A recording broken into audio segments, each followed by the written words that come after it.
تصوروا ان الكلى اللي شغاله ليل نهار علشان تنقي جسمنا من السموم ممكن تنهار بسبب معلقه ملح زياده على الاكل، او في طبق مخلل متين اللي متعودين عليه على سفرتنا دايما، او تكرار اكل الفسيخ والجبنه القديمه والرنجه كتير كتير. الحقيقه الصادمه، وده اللي هنعرفه النهارده في الفيديو بتاع النهارده. خليكم معايا لاخر الفيديو لان كله لمصلحتك ولصحتك. يا ريت اللي مش مشترك في القناه يشترك ويدوس على زر الجرس عشان يصله كل جديد، وندخل في الموضوع ونقول بسم الله والصلاه والسلام على رسول الله. في الفيديو اللي فات اتكلمنا على تاثير الملح الزياده على العظام، وان هو بيكون سبب من اسباب هشاشه العظام، ضمن سلسله فيديوهات ناويين نعملها على تاثير الملح على اعضاء الجسم والامراض اللي ممكن يسببها. ووعدناكم ان احنا هنتكلم على تاثير الملح على الكلى، وركزوا معايا لخطوره الموضوع، ويا ريت الفيديو ده يتشير على اوسع نطاق عشان نفيد كل اللي حوالينا. نتكلم الاول نشوف وظيفه الكلى عندنا ايه هي وظيفه الكلى. ركزوا معايا لان ممكن في كلام علمي بس هحاول ابسطه باسلوب بسيط عشان الكل يفهمه. اولا الكلى هي فلتر الجسم. الكلى هي فلتر الجسم. يعني ايه فلتر الجسم؟ يعني بتنقي السموم والاملاح الزياده عن الجسم وتطردهم بره الجسم في البول، وخصوصا املاح الصوديوم واملاح البوتاسيوم تطردهم في البول. دي اول حاجه. تاني، انا كلمه املاح الصوديوم هنا انا بقى الصوديوم اللي هو ناتج من كلوريد الصوديوم اللي هو ملح الطعام. يعني ملح الطعام هو كلوريد الصوديوم، يعني فيه صوديوم. بتحافظ الكلى، بتعمل ايه تاني؟ بتحافظ على توازن السوائل والمعادن في الجسم، وايضا بتحافظ على الاحماض والقلويات في الجسم. اي خلل في التوازن ده بيأثر على الجسم كله. ايه تاني بتعمل الكلى؟ الكلى بتتخلص من الفضلات الناتجه من عمليات التمثيل الغذائي زي اليوريا والكرياتينين. طيب لما تاكل ملح كتير يعني بتاخد صوديوم كتير، يعني كلوريد صوديوم كتير، يعني صوديوم كتير. حتى اللي احنا مش بنشوفه، احنا بناكل ملح بنشوفه بعينينا، وفي حاجات ما بنشوفهاش بعينينا. اللي بنشوفها بعينينا اللي هو اللي احنا ناكل مخلل او نشرب ميه المخلل او ناكل رنجه او سردين وعارفين انه حادق. لكن اللي مش بنشوفه بعينينا اللي موجود في العيش والمكرونه والرز والطبيخ وحته الكيكه والحلويات كمان بيتحط، بعض الحلويات بيتحط عليها الملح ده. يبقى تأثير الملح ده لما بناكله بيحصل ايه بقى؟ لما بناكل الملح ده او بنحطه بايدينا زي المخلل وكده، الملح ده بيخلي الجسم يخزن ميه اكتر. الملح اللي احنا بناكله زياده ده بيخلي الجسم يخزن ميه اكتر، ولما يخزن ميه اكتر بيعمل ايه تاني؟ بيرفع ضغط الدم العام. ده كلنا عارفين النقطه ان الملح بيرفع الضغط، وايضا بيرفع الضغط جوه الاوعيه الدمويه اللي جوه الكلى. ركزوا معايا في الحته دي، بيرفع ضغط الدم جوه الاوعيه الدمويه الدقيقه اللي جوه الكليه. ولما بيحصل كده بالتالي بيحصل ان الكلى بتتاثر تاثير شديد. النتيجه ايه؟ النتيجه ان الاوعيه الدمويه دي اللي ضغطها عالي ده المتضرره بتسمح بمرور البروتين اللي كان المفروض يكون في الدم يتسرب للبول. عشان كده الناس اللي بتعمل تحاليل بول دايما بيشوفوا ايه البروتين بتاعه، لو زياده يبقى الكلى فيها مشكله. ويحصل ايه تاني؟ بيحصل احتباس للسوائل والسموم في الجسم، لان الكليه مش قادره انها تتخلص منهم. فبيحصل ايه؟ تورم للرجلين. الناس اللي دايما رجلها ورمه او ساعات وشهم يورم وبيحسوا بارهاق شديد. مع الوقت الجماعه الكلام ده مع الوقت كتير ومع مرور الزمن قدره الكلى على العمل بكفاءه جيده بتقل تدريجيا.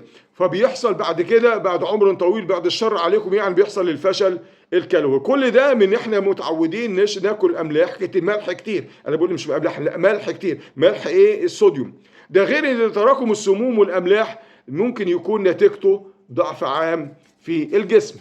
طب في حاجة تانية، ارتفاع البوتاسيوم كمان في الدم، اللي الكلية بتتخلص من البوتاسيوم. لما يرتفع البوتاسيوم في الدم نتيجة ان الكلية ضعفت وكده ممكن يعمل اضطراب في ضربات القلب.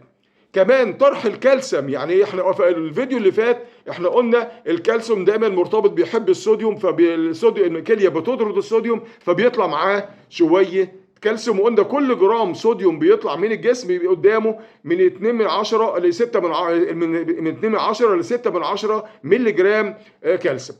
طب طرح الكالسيوم ده بيزود فرص تكوين حصوات الكلى. اللي احيانا لما بتكون كبيره بتحتاج لتدخل جراحي.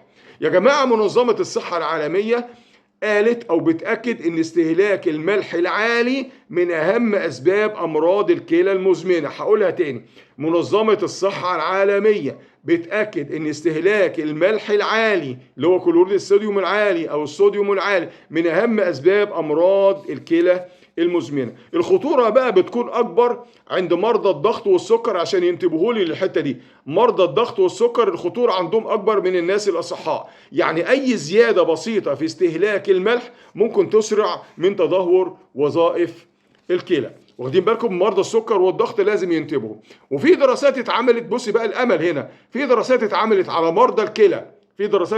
مرضى الكلى، لقوا ايه؟ لقوا ان تقليل الملح اليومي بيحسن وظائف الكلى. وده برضو امل ان نحطه للناس اللي مريض الكلى، ان لما بيقللوا الملح في اكلهم واللي هو حتى في الاكل اللي هو العيش والحاجات دي كلها، لما بيقللوه فوظائف الكلى بتتحسن. وبيقلل البروتين اللي بيخرج في البول، وده مؤشر مهم لسلامة الكلى. طب ايه الكمية المسموح بيها من الملح اللي تكون آمنة؟ قلناها في الفيديو التاني، مفيش مانع نقولها دلوقتي اللي ما شافش الفيديو التاني. منظمة الصحة العالمية بتوصي بأن الاستهلاك اليومي للملح لا يزيد على الإطلاق عن 5 جرام، 5 جرام يعني أقل من معلقة شاي صغيرة. طب احنا بناخد 5 جرام فعلا ولا أقل ولا أكتر؟ الدراسات اثبتت ان شعب مصري ومعظم الشعوب العالم كمان، تقريبا في شعوب كتيره في العالم بياخدوا ضعف الكميه دي وممكن اكتر من ضعف الكميه دي. يعني احنا قلنا من 5 جرام، لكن الحقيقه اللي بتحصل اللي بيكون من 9 ل 12 جرام بناخدهم، وممكن يكون اكتر كمان. يعني الاحصائيات والحاجات دي كلها ممكن يكون ناس ما بياكلوش رنجه ولا فسيخ يعني زينا كده ولا جبنه قديمه، من 9 ل 12 جرام. احنا بقى ممكن نوصل ل 15 جرام يعني كده. لكن للاسف معظم الناس بتستهلك اكتر من المفروض ايه نستخدمه، او اكتر من حاجة الجسم. طب ازاي نقلل الملح؟ دي برضو سؤال هيتقال، ازاي نقلل الملح؟ اول حاجه نبتعد عن الاغذيه المصنعه. يا جماعه الاغذيه المصنعه دي فيها املاح، مش ملح، فيها كلوريد الصوديوم وفيها حاجات صوديوم كتير. مش عايز اشغلكم بالمسميات، لكن فيها صوديوم كتير. وايضا الحاجات المعلبه لانها مليانه صوديوم، يبقى الاكل المصنع والمعلبه فيها صوديوم كتير، والمواد الحافظه والحاجات دي كلها. طبعا تاني حاجه نقلل المخللات والشيبسي والجبنه المملحه، الجبنه القديمه، ونقلل الملوحه والفسيخ والجبنه القديمه. ناكلهم بس ناكلهم بكميات بسيطه وعلى المدى البعيد، يعني مش كل اسبوع ناكل فسيخ او كل اسبوعين لا يعني كل عارفين مواسم يعني. والنصيحه بقى الثانيه المهمه، نستخدم البدائل بتاعه الملح زي الليمون وزي ايه الخل وزي التوابل. في ناس شاطره كده بتحب تحط ليمون وتقلل الملح. ودايما النصيحه اللي بقولها دايما في فيديوهاتي للناس، ان احنا لازم نقرا الملصق او المكتوب او البيانات المكتوبه على العبوات بتاعه الاغذيه عشان نعرف احنا بناكل ايه، يعني لو شريت كيس شيبسي اقرا المكونات اللي عليه، هتخسر حاجه؟ مش هتخسر حاجه. اشتريت علبه معلبات اي حاجه، اقرا المكتوب عليها، مش هتخسر حاجه. اعرف انت بتاكل ايه وبتاكل ولادك ايه قبل ما تشتريه. اخيرا الكلى بتخدمك 24 ساعه من غير ما تحس، ما بتاخدش منك حاجه، يعني شغاله. فهل انت ممكن تساعدها وتقلل الملح، ولا هتسيبها تتدمر وتدمرك معاها؟ قولوا لي في التعليقات يا جماعه انك تقدر تقلل الملح ولا لا علشان تحافظ على كليتك. وقول لي انت كمان، هل انت من عشاق الاكل المالح وبتحب المخلل ومبتقدرش تستغنى عنه في اي وجبه، ولا بتشرب ميه المخلل؟ وبتحب الفسيخ؟ انا طبعا معظم الشعب المصري بيحب الفسيخ. طب بتاكل فسيخ كل قد ايه؟ ولو حسيت ان الفيديو ده مفيد شاركه لاصحابك، فالدال على الخير كفاعله. اللهم علمنا ما ينفعنا وانفعنا بما علمتنا وزدنا علما. اللهم اجعل هذا العمل خالصا لوجهك الكريم، واجعله في ميزان حسنات كل من شاهده ونشره ابتغاء مرضاتك يا رب العالمين. ما تنسوش تدعوا لي وصلوا على النبي صلى الله عليه وسلم في تعليق، وتدعم لاخوانكم. وما تنسوش طبعا القناه بتاعتنا ديت عايزه انتشار عشان ننشر الوعي الصحي والغذائي في المجتمع. هندعمها ازاي؟ ان احنا ندوس لايك ونعمل شير ونعلق على المحتوى او الفيديو في المحتوى او خارج المحتوى، وانا ان شاء الله هرد على كل تعليق. اشكركم والسلام عليكم ورحمة الله وبركاته.